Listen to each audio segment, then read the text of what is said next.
इस माध्यम के द्वारा आप हमारे महिलाओं को क्या संदेश देना चाहते हैं? मैम देखिए, मैं तो ये बोलूँगा कि इतिहास जो हमारा गौरवशाली इतिहास रहा है बहुजन समाज का, ये महिलाओं के संघर्ष का, उसको याद करके प्रेरणा लेनी चाहिए और भविष्य में उसी तरह से संघर्ष जारी रखना चाहिए। जैसे मैं एक दो और एग्ज़ाम्पल दूँ, मैंने शिक्षा के क्षेत्र में और राजनीति के क्षेत्र में एग्ज़ाम्पल दिया। पर्यावरण की सुरक्षा को लेकर अब आजकल ये विश्व पटल पे बहुत बड़ा एक मुद्दा है और एक चुनौती है हमारे सामने। तो आप देखें कि भारतीय उपमहाद्वीप में अगर जब जो पर्यावरण को लेकर जो शुरुआती आंदोलन हुए, उनमें भी मूल निवासी बहुजन समाज की महिलाओं का कितना योगदान रहा। जैसे आप राजस्थान का जो संघर्ष रहा 18वीं शताब्दी में, अमृता बिश्नोई जी का जो और उनके परिवार का जो उन्होंने लीड किया, बहुजन समाज की थी और उन्होंने ना सिर्फ जंगल को, पेड़ों की सुरक्षा के लिए, पर्यावरण की सुरक्षा के लिए खुद संघर्ष किया, बल्कि पूरे परिवार को उस संघर्ष में शामिल किया और उनके परिवार के 13 लोगों का मर्डर उस वक्त कर दिया गया था, लेकिन फिर भी वो पीछे नहीं हटी। उसके बाद आप देखिए कि उत्तराखंड में जो ये जो पूंजीवाद की जो गुलामी आ रही है, उसमें पर्यावरण का दोहन और नेचुरल जो रिसोर्सेज हैं उनका एक्सप्लॉयटेशन उसमें एक इम्पॉर्टेंट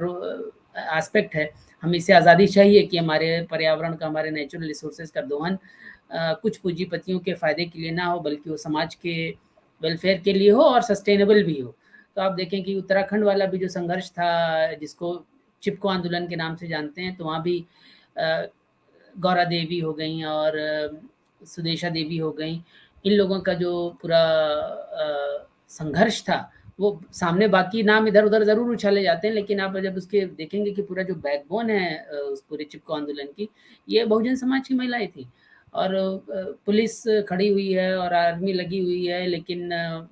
परिवार को, पूरे समाज को इकट्ठा करके संघर्ष करना और ये जो नई तरह की गुलामी पूंजीवाद की लादी जा रही है, उसके खिलाफ संघर्ष करना। तो संघर्ष का एक बहुत गौरवशाली इतिहास रहा है। हम अलग-अलग समाज की आज़ादी के अलग-अलग पहलू हैं, मतलब आज़ादी के पहलू को जैसे बाबा साहब ने कहा कि वो सिर्फ़ राजनीतिक एक नहीं है कि हमको विदेशी शक्तियों से राजनीतिक आज़ादी चाहिए, बल्कि सामाजिक बुराइयों से और आज के वक़्त में ये जो एक्सप्लॉयटेटिव पूंजीवाद है, उससे भी आज़ादी चाहिए, पितृसत्ता से आज़ादी होनी चाहिए, गरीबी से आज़ादी, जातिवाद से आज़ादी, सांप्रदायिकता से आज़ादी। तो ये अलग-अलग पर्यावरण के अनसस्टेनेबल एक्सप्लॉयटेशन से आज़ादी। तो ये जो अलग-अलग तरह के आयाम हैं आज़ादी के, उनमें हम देखेंगे तो बहुजन समाज की महिलाएँ, पसमानदा समाज की महिलाएँ बहुत आगे रही हैं और उसका वजह भी है, मतलब समय थोड़ा-सा कम है, उसकी वजह भी है कि क्योंकि वो पूरा एक बहुत पुराना ट्रेडिशन और कल्चर है, जहाँ पे बराबरी से ही काम करने का बहुजन समाज में मतलब कंडीशन ही ऐसी रही है कि बराबरी से काम करने का बड़ा पुराना कल्चर रहा है। जो कि सवर्ण समाज में या श्राव समाज में हम आपको नहीं दिखता है। वहाँ पे महिलाओं को घर के अंदर बंद करके रखना और पर्दे, घूंघट और बुर्के-वुर्के में रखने वाली आदत रही है। जबकि बहुजन समाज में हमेशा बराबरी से पुरुषों के साथ मिलके काम करने का एक गौरवशाली इतिहास रहा है। तो हम उस इतिहास को देखें और उससे प्रेरणा लें और आगे जो अब नई-नई आज़ादी को लेकर हमारी आज़ादी को ख़त्म करने के जो नए तरीके इजाद हो रहे हैं, चाहे वो नव-उदारवादी व्यवस्था हो, पूंजीवादी व्यवस्था जो नव-उदारवादी है, जहाँ पे नए तरीके से हमारे संसाधनों का दोहन करने की कोशिश की जा रही है, या ये जो निजीकरण करके कुछ पूंजीपतियों के हाथ में सारे संसाधनों को सौंप देना और बाकी जनता को के शिक्षा के अधिकारों को, स्वास्थ्य के अधिकारों को, उनके सामाजिक सुरक्षा के अधिकारों को ख़त्म कर देने की जो एक हमारे सामने चुनौती आ गई है, अपनी आज़ादी को बचाने की अब चुनौती आ गई है, पाने की और बचाने की जो थोड़ा बहुत है, तो उसमें भी महिलाएँ बहुजन समाज की आगे बढ़ के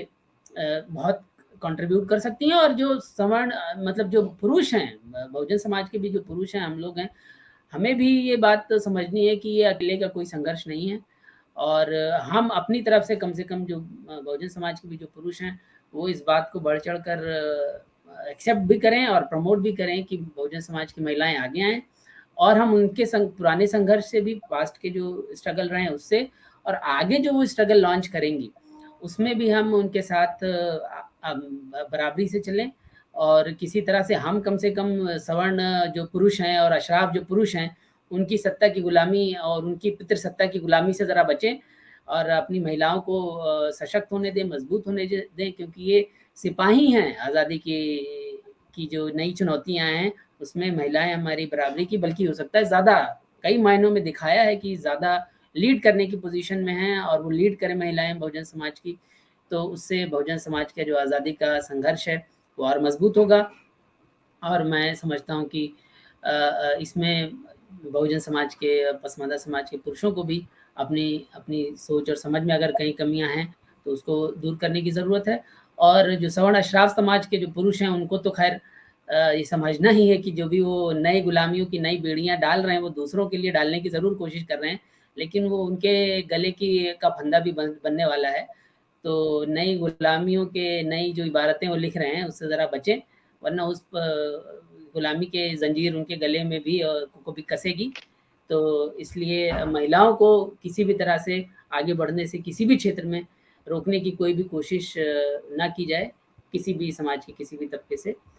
इसी में हमें आज़ादी सही मायनों में, सच्चे मायनों में आज़ादी हासिल होगी और हमारी आज़ादी बचेगी।